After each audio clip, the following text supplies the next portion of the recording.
How to use Amazon Prime benefit. Hey guys, welcome back to our channel.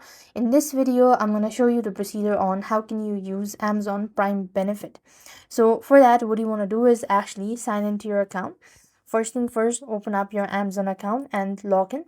So what you basically want to do is to use your Prime or Amazon Prime benefit, you just want to sign into your Amazon account, and then the benefit will be applied automatically when applicable.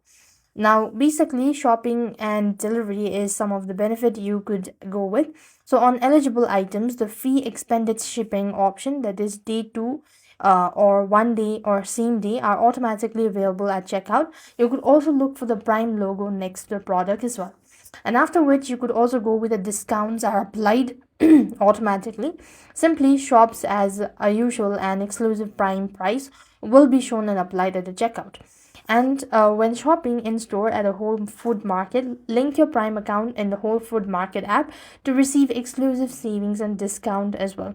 As already mentioned, it's going to be applied automatically. So all you have to do is wait for it when it is eligible or when it is available, and you will be able to use the Amazon Prime benefit. So with that being said, we've come to an end. Thank you for watching. See you in the next video.